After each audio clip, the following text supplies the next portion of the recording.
Iniciando, é. Obrigado. Na próxima vez eu já peço para você já direto. Tá bom? Muito bem. Então nós paramos aí nesse parágrafo, né, que começa assim: "O excesso de recursos materiais". Então, vamos lá. Eduardo, uma perguntinha, por favor. Pois não. Como que eu faço para que domingo que vem eu vou viajar e não Uhum. vou assistir a aula? Eu queria ver a gravação. Como que eu faço para ver a gravação? A gente tem um link que tem as gravações quando nós gravamos, de Sim, todos. Hoje, por exemplo, eu lembrei, na próxima semana a gente também vai lembrar, pode ficar sossegado. tá. Então, aí eu passo o link das gravações, tá bom? Aí você passa no grupo? Isso, aqui nesse Ah, grupo, tem tanto no grupo do irmão José, quanto no grupo Nosso Lar, ok? tá bom. Então, você faz parte do Nosso Lar, né? Então, nosso lar não. Não? Bom, mas você Não. está no grupo Irmão José, eu passo para Sim, você, tá bom? tá, obrigada. Eu coloco em todos os grupos a gravação. Tá, obrigadão. Valeu. A Elisete pode ler para nós? Sim. O Obrigado. excesso, imagina, o excesso de recursos materiais fê-lo descrente da amizade sincera, conferiu-lhe noções de privilégio que nunca mereceu, acentuou-lhe a independência destrutiva, extinguiu-lhe no coração a bendita luz do verbo servir. Como vemos, sua situação é absolutamente desfavorável ao necessário reerguimento.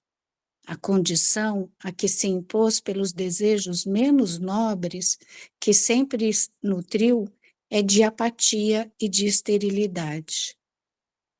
A essa altura da narrativa, Calderaro apontou em particular o cérebro doente e explicou. O sistema nervoso que se liga à câmara encefálica através de processos indescritíveis na técnica da ciência humana, mas não é do que a representação de importante setor do organismo perispíritico, segundo acabamos de estudar.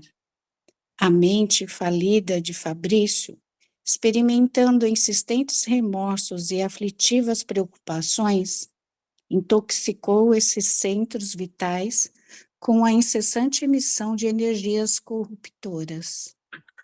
Consequentemente, verificou-se o que em boa psiquiatria poderíamos designar por lesão generalizada do sistema nervoso.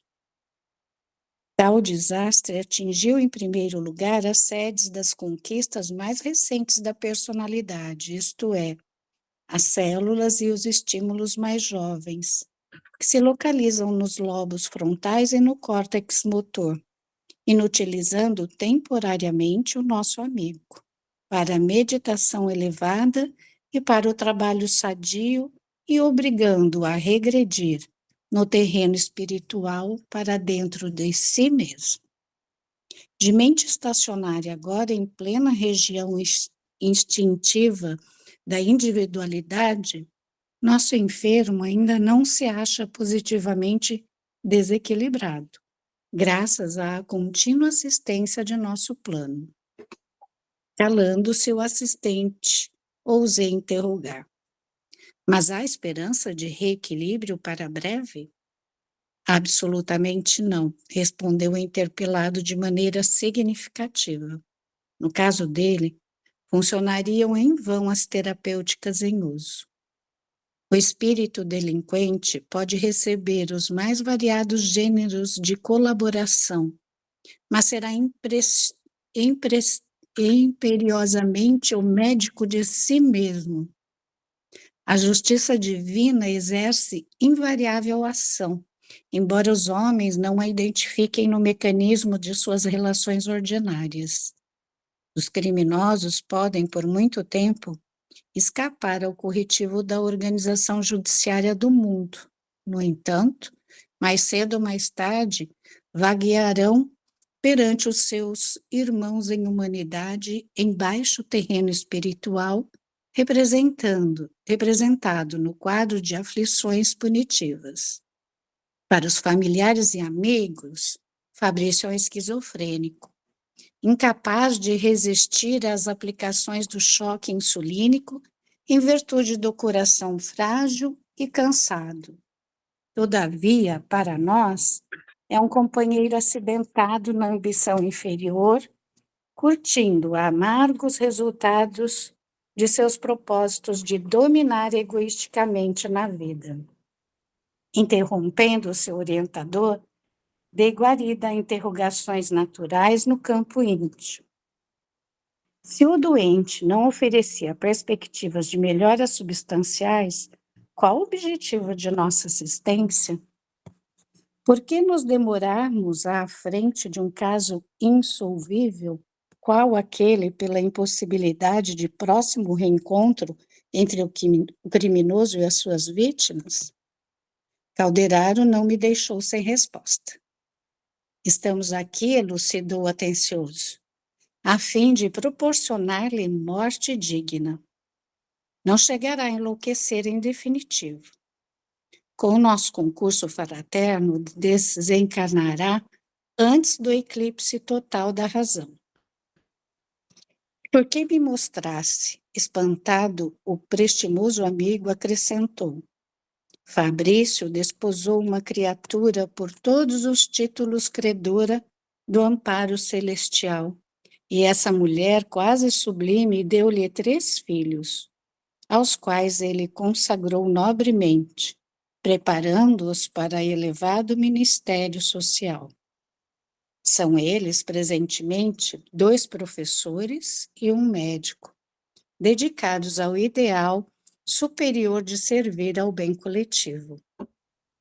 Fabrício não tem o direito de perturbar a família organizada à sombra de seu amparo material, mas educada sem o seu personalismo despótico. Pelo serviço que prestou à esposa e aos filhos, recebe do alto o socorro de agora, de maneira a transferir residência, por imposição da morte, preparado para o futuro de reajustamento. As preces da companheira e dos filhos garantem-lhe uma boa morte próxima, para a qual vamos organizando as suas energias e habituando para e passo a família a permanecer em missão ativa no bem sem a presença material dele. Silenciou o assistente, dispondo-se a fazer-lhe aplicações magnéticas no aparelho circulatório. Demorou-se minutos longos administrando-lhes forças ao redor dos vasos mais importantes e, em seguida, desenvolveu passes longitudinais destinados à aquietação dos nervos. Ante minha admiração natural, Calderaro explicou-se. Preparamos acesso à trombose pela calcificação de certas veias. A desencarnação chegará suavemente, dentro de alguns dias. Como providência compassiva, indispensável à felicidade do Euferino e de quantos lhe seguem de perto o martírio. O doente mais calmo parecia haver sorvido milagroso analgésico. Aquietou-se, descansando a cabeça nos travesseiros alvos. Dentro do silêncio que se fizera entre nós, indaguei curioso. Considerando, no entanto, o decesso em breves dias, como prosseguirá o processo de resgate do nosso amigo? A liquidação já começou, redarguiu o instrutor sereno. Como? Calderaro fez expressivo gesto e recomendou. Espera. Nesse mesmo instante, o enfermo acionou a campainha à cabeceira. A esposa atendeu à pressa. Encontrou o melhor e sorriu feliz. O velho, mais tranquilo, rogou. Inês, posso ver o Fabricinho? Como não? Respondeu a companheira delicadamente. Vou buscar. Em poucos minutos, regressava trazendo um menino de seus 8 anos. O pequeno atirou-se-lhe aos braços esqueléticos, com extremado carinho, e perguntou: "Está melhor, vovô?"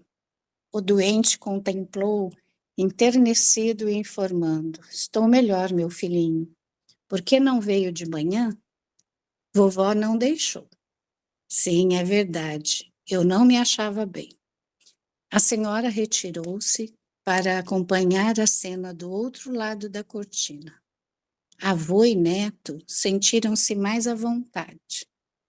Totalmente transfigurado com a presença do menino, nosso quase demente amigo suplicou: "Fabricinho, eu desejo que você reze por mim." O Petis não se faz rogado. Ajoelhou-se ali mesmo e disse respeitosamente a oração dominical. Terminada a prece, o doente pediu de olhos úmidos: "Não se esqueça, meu filho, de orar por mim quando eu morrer." O menino, agora de pé, enlaçou-lhe o busto e exclamou, chorando discretamente: "O senhor não morrerá." Mostrando-se aliviado, o velhinho correspondeu ao gesto afetivo, fitou o neto e inquiriu, com estranho fulgor no olhar: "Fabricinho, você acredita que Deus perdoa os pecadores como eu?"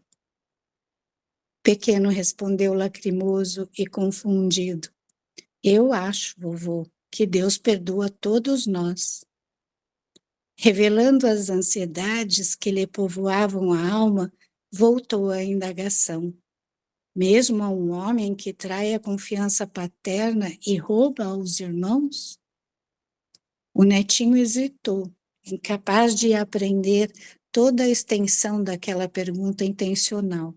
Entretanto, no desejo de agradar ao doente, de qualquer modo, balbuciou com toda a simplicidade infantil: "Eu penso que Deus perdoa sempre." "É o que eu pretendia saber", acentuou o velhinho, mais confortado. A conversação entre ambos prosseguiu afetuosa e amena. Após detido exame, Calderaro apontou para a criança e esclareceu: "Este menino é o ex-pai de Fabrício, que volta ao convívio do filho delinquente pelas portas benditas da reencarnação. É o único neto do enfermo e, mais tarde, assumirá a direção dos patrimônios materiais da família, bens que inicialmente lhe pertenciam. A lei jamais dorme." Assombrado com a informação, remoí as perguntas que me afloravam espontâneas. Como se redimiria, por sua vez, o velho Fabrício? Regressaria também, em dias futuros, àquele mesmo lar? Sofreria o desequilíbrio completo depois da morte do corpo denso? Demorar-se-ia em perturbação? Calderaro, dando por fim dos nossos trabalhos de assistência na casa, sorriu para mim, preparou-se para a retirada e obtemperou: "Nosso amigo enfermo, guardando na mente os resíduos da ação criminosa, logo após o abandono do domicílio fisiológico, experimentará por muito tempo os resultados de sua queda, até que o sofrimento alige os elementos malignos que lhe intoxicam a alma. Quando esse serviço purgatorial estiver completo, então regressará aos seus familiares?" inquiria ansioso ante a frase suspensa. "Se o grupo consanguíneo atual houver elevado o padrão espiritual a luminosas culminâncias, será compelido a esforçar-se intensivamente pelo alcançar. Entretanto, jamais estará desamparado. Todos temos a imensa família, dentro da qual nos integramos desde a origem à humanidade."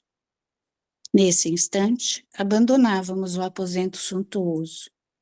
Em breves segundos, tornávamos à natureza, gozando a bênção do céu muito límpido. E enquanto o meu instrutor se refugiava em si mesmo, Atento às responsabilidades do serviço, dei expansão a novos pensamentos relativos à amplitude e à grandeza do império da justiça. Incrível, hein? Muito bem. Então, agora é no miudinho, certo?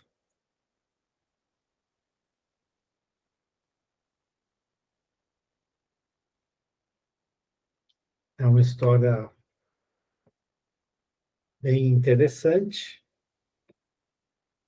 em que a lei de ação e reação, a lei, a justiça divina, age. E é importante a gente ter bastante clareza, né? De que aqui não está havendo punição. E é preciso só lembrar, muitas vezes, né, nos livros do Kardec, aparece muita palavra punição, tanto no livro dos Espíritos, quanto no livro dos Médiuns, quanto no livro O Evangelho segundo o Espiritismo, né? E aí, essa palavra punição, ela vem muito em cima da, da forma, né, que o pessoal via ainda. Você errou, você vai pagar, certo? Você vai ser punido, né? Quando, na verdade, não é razoável que Deus puna os seus filhos delinquentes, né?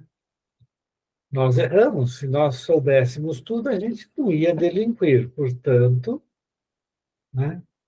Mas, como as leis são eternas e valem para todos, nós colhemos os efeitos dos nossos erros. Então, a lei de ação e reação, né, ela é perfeita e guarda a sua relação direta, né, com a nossa consciência, né, pesada. Muito bem. Então, eu vou pedir para a Elisete começar a ler, né, nesse capítulo, e a gente vai parando na hora que precisa. Eu só queria lembrar uma coisa, assim, às vezes eu peço para parar, né? Mas se vocês acharem que tem alguma coisa que precisa parar para perguntar, para comentar, por favor, não deixem de fazer isso, tá ok? Não sou só eu que posso falar, ó, dá uma paradinha aí que eu fiquei curioso aqui com uma coisa que está escrita aqui, eu gostaria de comentar. Beleza? Lisete, pode ser?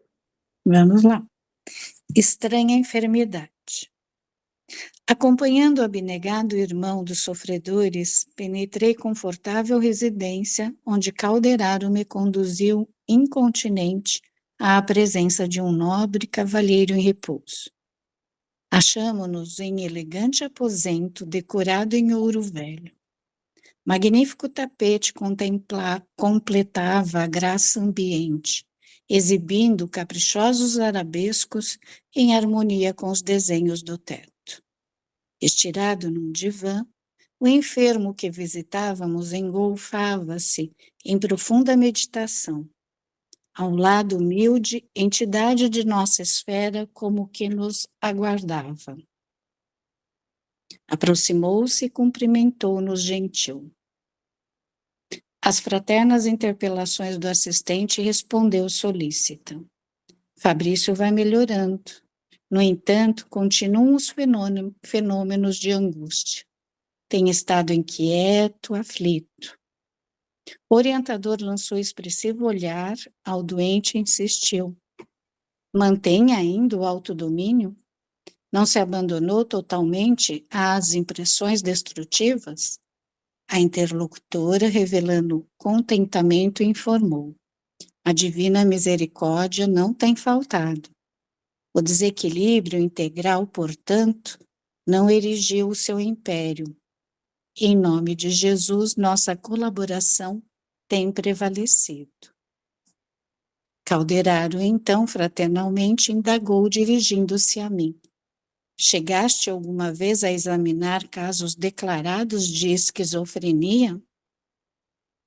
Não adquirira conhecimentos especializados da matéria.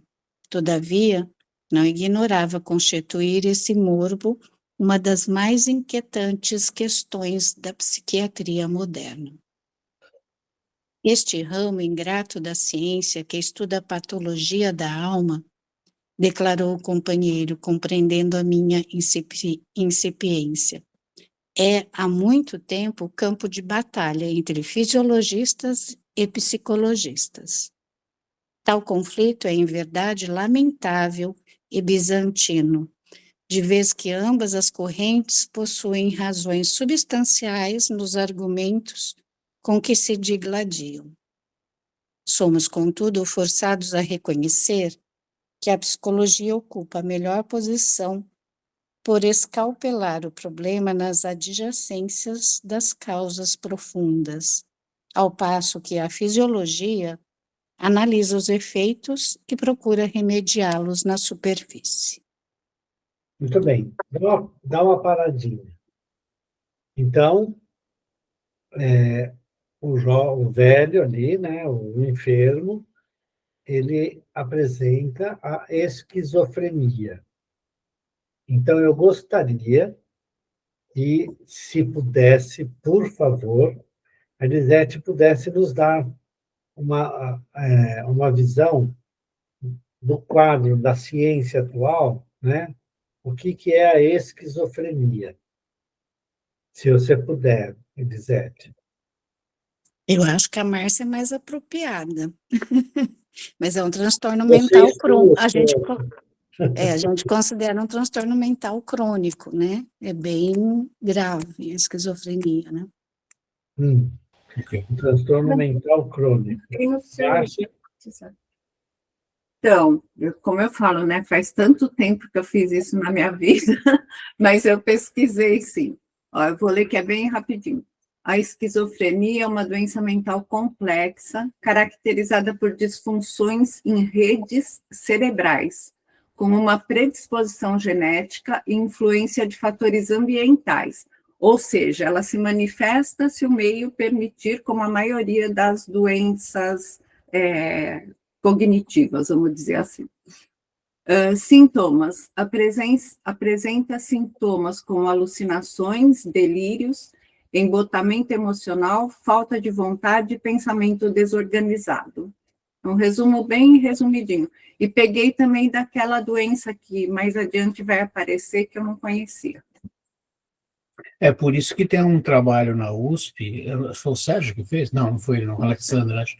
Ele demonstra que médiuns espíritas não são esquizofrênicos. E se ouvir vozes, fazer essas coisas, esquizofrenia. Né? Então, é bem interessante, né? Porque ela coloca assim, você tem no cérebro, certo? Então, uma disfunção nas redes, né? Uma predisposição nas redes neuronais, é isso? Isso, nas redes cerebrais, Nas redes cerebrais, ou seja, aparentemente você tem um desarranjo, né? Uhum. Nas estruturas cerebrais. Eu lembro das células piramidais, a gente já estudou uma hora sobre isso daí, lembra? Sim. Em que a pessoa, então, apresentava um desarranjo, né, nas estruturas das células, como elas se comunicavam uns com as outras, né? Agora, é interessante ele ter colocado como sendo uma predisposição genética. Isso. E é estranho, né? Porque quando a gente fala em predisposição genética, a gente vai ter que voltar bem para trás para poder encontrar, né? Na Vamos família. dizer assim. Então, O Eduardo, é uma das possibilidades, porque ela é multifatorial, né? Ela pode isso. ter um risco genético, a parte química, né? Que aí eles falam da dopamina, dos neurotransmissores lá, e a parte ambiental, né? Pode ter o gatilho ou Também. não, né? É o gatilho. Porque ela pode ter o gatilho, exato, geralmente na adolescência, né? Quando tem Uhum. fatores aí emocionais mais acentuados, né? Então, geralmente, ela ocorre na fase da adolescência ou do jovem, né? Adulto, É, Ou inclusive, no embrião. família muito desestruturada é, também pode propiciar, né? mas não é Essa- só essa que tem gatilho, né? Eu não sei hoje como chama, PMD, psicose depressiva, também tinha gatilho. Você Acho que a pode ter, maioria ter delas uma tem. predisposição e alguma coisa. Isso a gente está falando sem incluir o espírito, tá, gente? É, Falando a isso gente como- conversava com os adolescentes lá, é. principalmente sobre as drogas, né? Uhum. Então, a gente falava que era como uma roleta russa, você não sabe qual é a sua predisposição para determinadas doenças. E as drogas são um fator bem de muito risco para desenvolver a esquizofrenia se você já tem um componente genético, né? É, exato. E aí, eu estava discutindo exatamente uma questão da diferença entre esse, vamos dizer assim, esse componente genético, né, e a hereditariedade. Quer dizer, você pode ter, né, nos genes, você pode ter transformações ou, sei lá, algumas coisas que não têm vinculação com a hereditariedade, né? Você pode ter alterações nos genes, não pode? E a pergunta é, se você tiver alterações nos genes, ela necessariamente vem da, da hereditariedade? Não, você Ou, pode ter alteração nos genes em qualquer momento. O Romário dizia sempre que o crossing over é o momento da espiritualidade, que é aquele período onde os genes, a parte materna e paterna, ficam trocando as características, né? Então, esse é o momento em que a espiritualidade consegue introduzir aquilo que é necessário para o espírito passar no reencarne. Então, aí já entra uma explicação fabulosa para tudo, né? pois então aí é que vem, né? Porque não é possível a gente atribuir tudo aos nossos antepassados, né? Ah, Não não, tem não, não como. tem como. Impossível. Nós somos os nossos artífices, Exatamente. Uhum. Nós né? somos nossos antepassados. Não, é como a ciência enxerga a ciência material, né? Ela Não, tem que achar uma explicação para a coisa. pois Então, é, mas essa explicação que a Márcia fala, né, já transcende a ciência totalmente, né? atual. O Romário falava, Totalmente, totalmente, totalmente. totalmente, né? Então, mas é interessante, eu só queria chamar a atenção para essa questão da esquizofrenia, né? Porque é muito difícil a convivência com uma pessoa que se torna esquizofrênica a qualquer momento da vida. Sem dúvida. É bem complicado, porque os quadros são, como a Elisete estava falando, né? Quer dizer, é multifatorial e certamente as consequências aí, os sintomas, como a Márcia leu, são complicados, né? Uhum. São complicados. E se a gente tivesse aliado a isso o problema da obsessão, Sim. certo? Outro gatilho aí que a Outro. ciência não considera, mas Você tá lá, vê o problema, né? sem dúvida, sem dúvida. Bom, tá bom. Alguém mais quer falar alguma coisa, chamar a atenção para algum ponto? Não? Não? Hum? Tá bom. Então, vamos em frente. Logo após, o assistente recomendou-me examinar a esfera mental do visitado. Foi nesse ponto que a gente parou? É, né? Que falou Não. dos fisiologistas? É É, isso mesmo. é aí mesmo, é. Logo após o assistente recomendou-me examinar a esfera mental do visitado. Auscultei-lhe o íntimo, ficando aterrado com as inquietudes que lhe povoavam o ser. O cérebro apresentava anomalias estranhas. Toda a face inferior mostrava manchas sombrias. Os distúrbios da circulação, do movimento e dos sentidos eram visíveis. Calderaro apresentara-me Fabrício, classificando-o como esquizofrênico. Mas não estaríamos ali perante um caso de neurastenia cérebro-cardíaca? Muito bem, pelo visto aí, a Márcia deu uma lidinha, Ela já Vamos lá. e aí para nós. Pensando em cardíaca e no bombeamento do sangue, que ele fala da mancha, talvez uma hipoperfusão, falta de oxigênio, não sei, vê aí, Márcia. Hipóxia? Então, Isso aí. eu peguei a definição de neurastenia. É um transtorno psicológico caracterizado por uma fadiga crônica e exaustão física e mental, com sintomas de fraqueza e mal-estar geral. Então, pega tudo, né? Cérebro cardíaco é literalmente... Eu Só acho que que ela dá transtorno psicológico, responde bem, né? né? Porque se há essa exaustão, né? Aham, O coração não dá conta, né?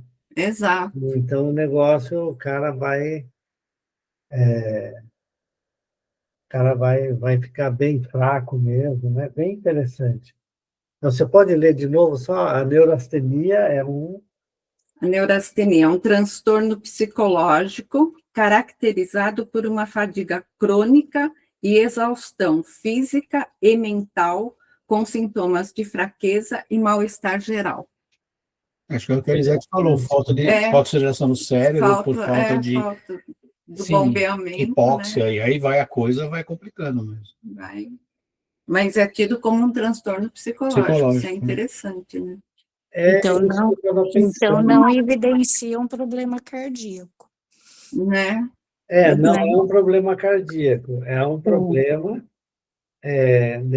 psicológico. É psicossomático, né, no caso. Psicossomático, mas não é uma doença cardíaca. Não. Eu acho que ele coloca a cérebro cardíaca exatamente pela não oxigenação ou circulação do sangue no cérebro. Geral, essa fraqueza geral deve afetar, inclusive, o cérebro. Eu vejo assim. Mas o cérebro ele é um consumidor contumaz de oxigênio, ele precisa daquilo lá o tempo inteiro. Então, eu acho que, na verdade, existe aí uma depressão, né, do coração. Eu acho que o nervo vago ali age, dá uma fraqueza, porque o coração vai diminuir a frequência cardíaca. Eu acho que aí dá essa fraqueza toda, né? É isso que eu penso. Eu também entendi que aí o bombeamento vai ser menor também, então você acaba afetando todo o processo, né? Primeiro. Não resta dúvida. Ele está falando do cérebro cardíaco nesse sentido. Você diminui o bombeamento ou algo, e o cérebro também vai sofrer com isso, né? O cérebro vai afetar tudo, né? Todo o corpo. Talvez por isso que você fala aí de canseira, né? Mal-estar, né? Não é bom. Não é bom. Mas o parágrafo seguinte vai ficar melhor. Eu já dei uma lida aqui, vai ficar melhor. Tá bom. Então, vamos em frente, então. O instrutor ouviu-me pacientemente e observou. Diagnóstico exato no aspecto em que o nosso amigo se apresenta hoje.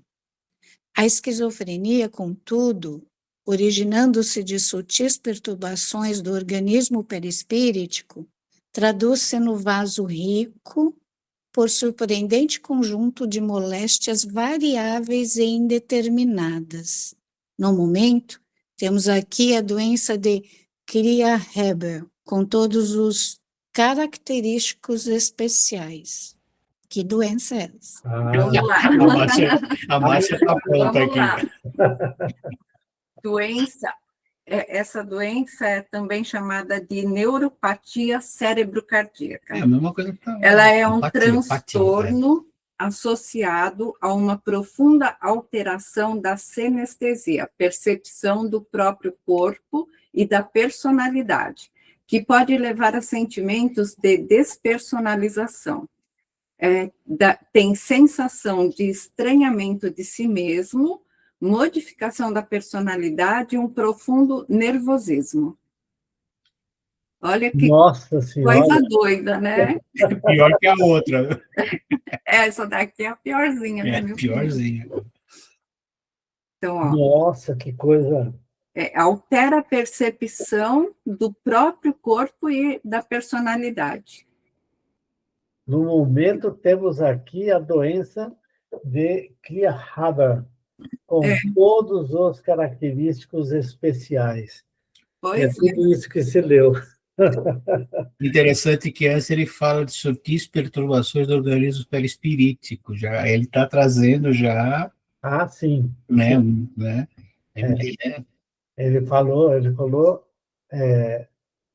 Ele chama a esquizofrenia, contudo, originando-se de sutis perturbações do organismo perispirítico, traduz-se no vaso.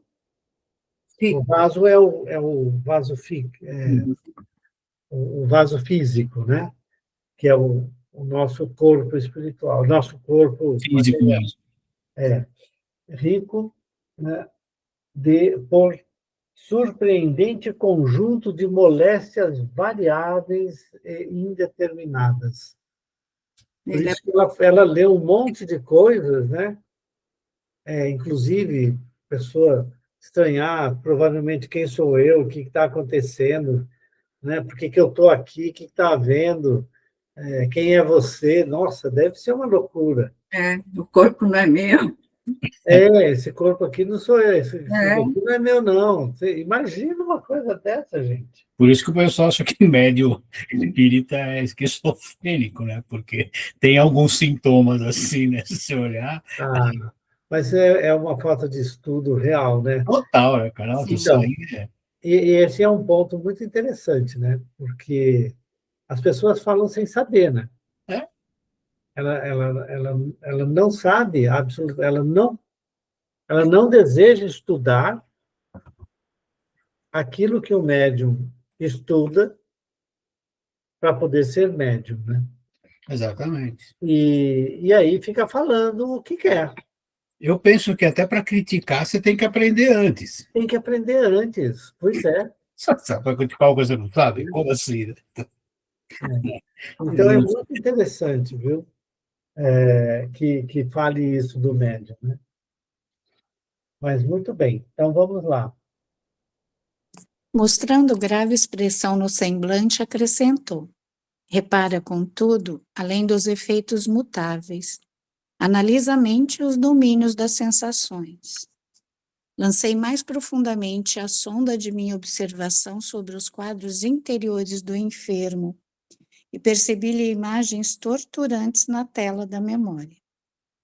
Em si mesmado, Fabrício não se dava conta do que ocorria no plano externo. Braços imóveis, olhos parados, mantinha-se distante das sugestões ambientais. No íntimo, todavia, a zona mental semelhava-se à fornalha ardente. A imaginação superexcitada detinha-se a ouvir o passado. Recordava-lhe a figura de um velhinho agonizante. Escutava-lhe as palavras da última hora do corpo, a recomendar-lhe aos cuidados 3 jovens presentes também ali, na paisagem de suas reminiscências. O moribundo devia ser-lhe o genitor e os rapazes irmãos. Conversavam entre si lacrimosos.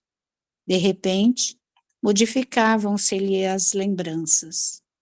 O ancião e os jovens pareciam revoltados contra ele. acusando-o.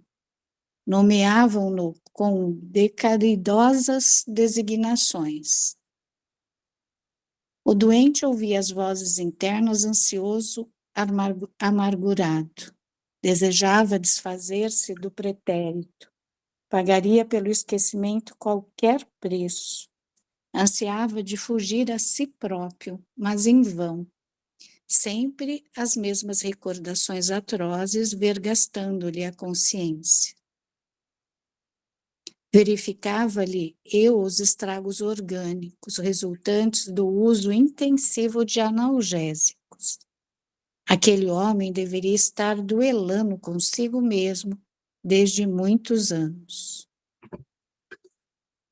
Achava-me no exame da situação quando uma senhora idosa surgiu no aposento, tentando chamá-lo à realidade. Vamos.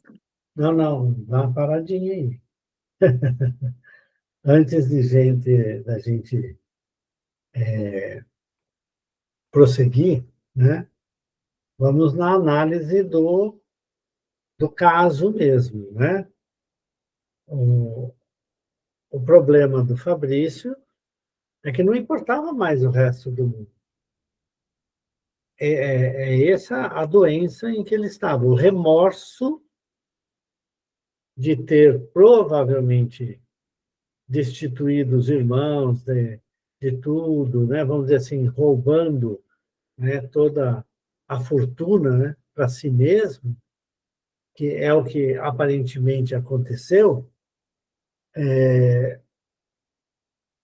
Esse remorso acabou consumindo e levando à esquizofrenia, a esse estar imerso em si mesmo, não importava mais nada do ambiente externo, ele estava preso ali dentro dos próprios sentimentos, da análise da sua conduta. O que, então, para quem não está percebendo tudo isso que está acontecendo no íntimo dele, né? Ele é uma pessoa doida, né? Porque ele não quer se comunicar, não quer fazer nada, não tem nada que possa, vamos dizer assim, torná-lo uma pessoa normal. Ele está preso em si mesmo. Certo? Apresentando, então, essas doenças do ponto de vista terreno, né, da medicina terrena, a esquizofrenia. Transtorno mental, ele está preso dentro de si, aquele sentimento de remorso o abate profundamente, e nada mais importa, porque ele não consegue se ver livre daquilo. Não é? Ele não consegue se ver livre. Então, ele se lembra do pai, passando para ele, né, como que deveria ser feita a partilha, como que tinha que fazer, né, todas as coisas, mas, né, olha lá, Fabrício não se dava conta do que ocorria no plano externo.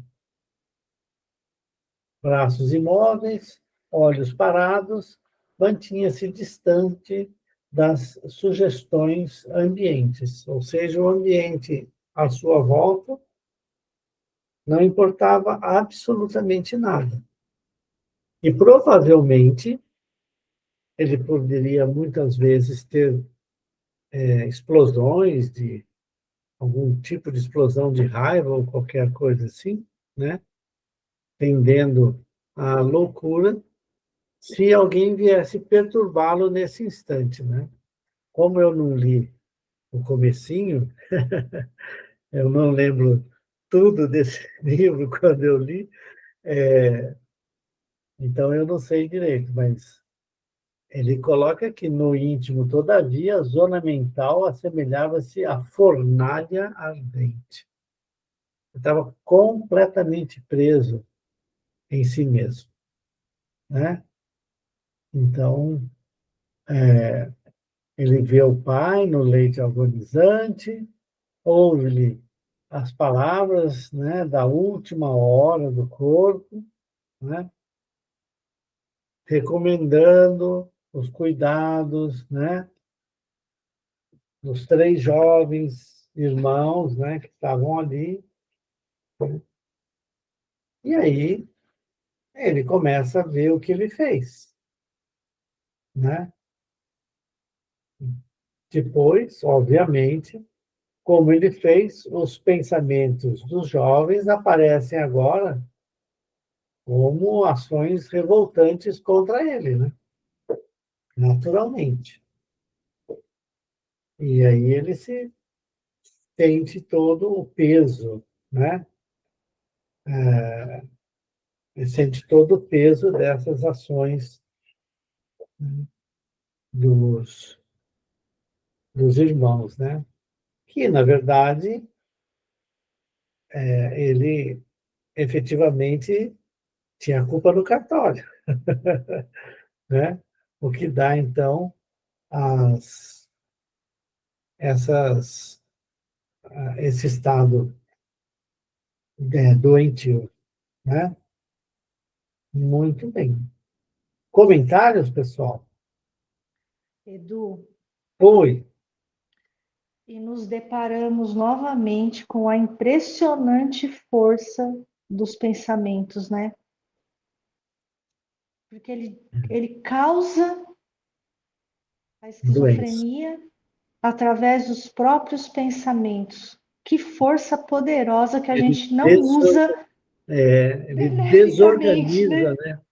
né? Ele desorganiza o cérebro. Olha se pode. Então, com os pensamentos, é muito impressionante, é muito impressionante. Quando, quando a gente fala do Emmanuel, pensamento e vida, né? E pensamento é vida, a gente vê que tipo de vida que a gente pode ter dependendo dos nossos pensamentos, né? Como você está apontando aí. É realmente impressionante. Veja que ele se desestrutura completamente. O quadro doentio, né, do corpo se agrava diretamente, né? Então, a vigilância, né, e a oração são imprescindíveis para que nós não caiamos, né, nessas coisas, né, nesse tipo de ação. Fala aí, Renato ou Márcia. Não sou eu. Isso que a Alessandra falou realmente é desestrutura. Para mim, conscientemente, inconscientemente, nós temos as leis gravadas, as leis morais, enfim, a lei divina está gravada no nosso espírito, que nos acompanha. Por outro lado, quando a gente comete alguma coisa contrária a essas leis, a nossa consciência vai brigar com aquilo que nós sabemos ser o certo. Eu acho que é nesse momento que esse desequilíbrio, tanto espiritual quanto físico, que mostra que acontece. É você lutando contra aquilo que você sabe que não está certo. Só que como você não consegue mais corrigir aquilo de uma forma imediata, né, ou vai acabar perdendo para a lei inconsciente que você tem lá. Eu imagino que seja isso que aconteça. Né? O que você falou, é vigiar, porque todo mundo aqui tem esqueleto escondido no armário. Né? Quando eles aparecem, que a gente tem que tomar cuidado para não, né, e tentar solucioná-los. Né? Então, a minha opinião. Então, a gente vê o quanto, né, que realmente o estado mental da criatura, né, e a consciência agindo. Então, o espírito está preso dentro de si. Por isso que ele se isola do mundo. Ele não tem. Ele tem momentos de completo alheamento, né? Alheamento mental. Ele não interessa o que está acontecendo em volta dele. O que está acontecendo dentro dele é o que importa. E é um desespero total, porque não tem mais volta. O que ele fez para os irmãos, ele fez. A vida de abastança que ele tem, certo? Foi às custas, muito provavelmente às custas, de ter relegado os irmãos, né? Roubado os próprios irmãos. A questão da vida material, de novo, né? Definindo as nossas ações no mundo. Né? A gente não consegue pensar olhando o espírito imortal. É muito difícil. Oi, quem que está levantando a mão aí? Opa, me ouvindo? Oi, tudo bom? Queria só colocar, seria a doença dele e todo esse remorso, o início também da consciência falando, vamos falar assim, da consciência, desse lado da consciência, sabendo as leis que precisa ser seguida, aí num dado momento ele não suporta isso, acaba vindo esquizofrenia e tudo mais, só que ele assim, já começa a ter consciência do erro que ele fez, ou eu entendi errado, não sei. Então, não, é isso mesmo. O remorso é que lhe causa tudo isso, ou seja, ele já passou pela fase de ter analisado e falado barbaridade, quanto eu errei, o que eu fiz, certo? Só que não tinha mais condições de voltar atrás, porque o que foi feito já foi feito, certo? E aí ele volta para si mesmo, diz, vamos, não quero saber dos outros, né?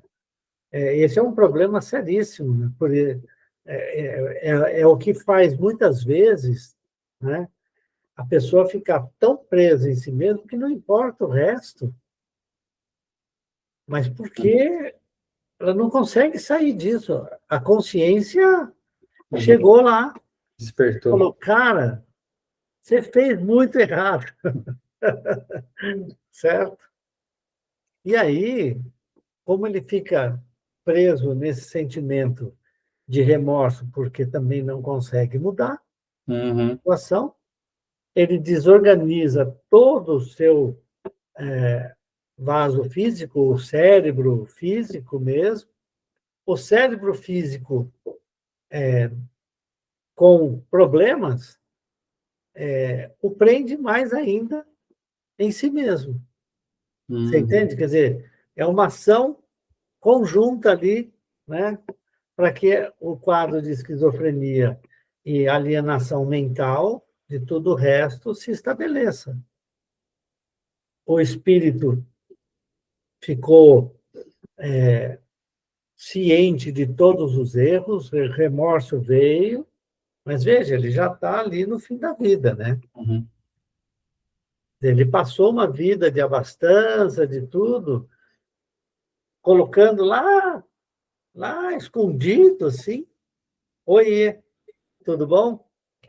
Escondido lá longe, né? As coisas que ele fez.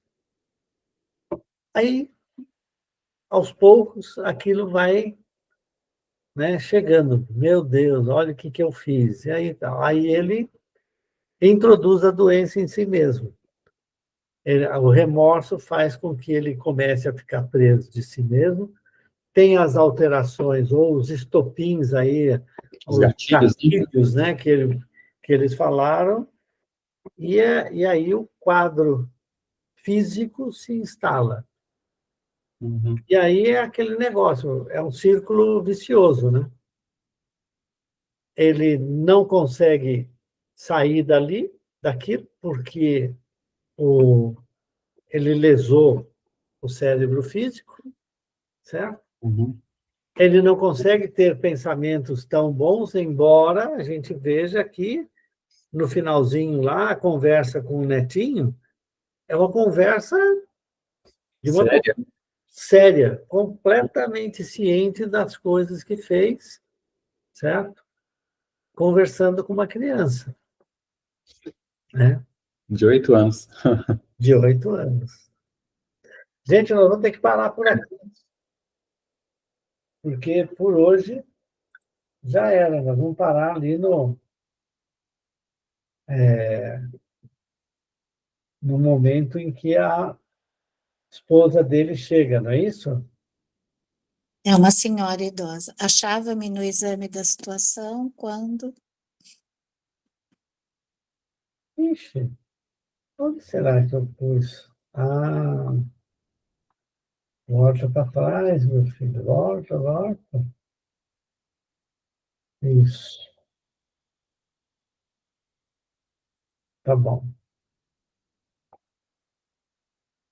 Nós vamos encerrar, então, ok? E a gente marca este ponto aqui. Tudo bem, pessoal? Alguém quer falar mais alguma coisa? Eu lhes dou meio minuto. Então, eu vou fazer a prece de encerramento. Agradecendo a todos vocês a presença aí, e essa troca importante, esse conhecimento que a gente ganha, tanto do ponto de vista da ciência espiritual, quanto da ciência material, né? Mexendo fundamente no nosso moral. Amado Mestre Jesus, estamos profundamente gratos por esta oportunidade de estudo, né, do acompanhamento dos bons espíritos para a nossa melhor compreensão, a ajuda, né, que tivemos, intuindo-nos para que fossem colocadas todas as questões que são tão importantes de entendermos esses quadros, né, de dor e sofrimento, para nos resguardarmos, né, e resguardarmos também os nossos entes queridos. Deixamos a nossa prece de encerramento nas mãos da equipe espiritual, agradecendo a ela por tudo. Pai nosso que estais nos céus, santificado seja o vosso nome, venha a nós o vosso reino, seja feita a vossa vontade, assim na terra como no céu. O pão nosso de cada dia nos dai hoje. Perdoai, Senhor, nossas dívidas, como perdoarmos nossos devedores. Perdoai nossas ofensas, como perdoarmos aos nossos ofensores. Não nos deixeis cair em tentação, mas livrai-nos de todo mal, e assim seja. Boa noite. Boa noite, pessoal. Boa noite. Tchau, gente. Até a próxima. Boa noite. Tchau. Eduardo, Tchau, gente. Eduardo, espera Obrigada. um pouquinho. noite. Tá. Amiga, Vou ligar. boa noite a todos. Tchau, Obrigada. tchau. Eduardo, você noite. espera um pouco aí, um segundo? Espero, sim. Então, tá Deixa eu bom. só parar aqui Tá. A gravação. Tá. a gravação. Eu estou tentando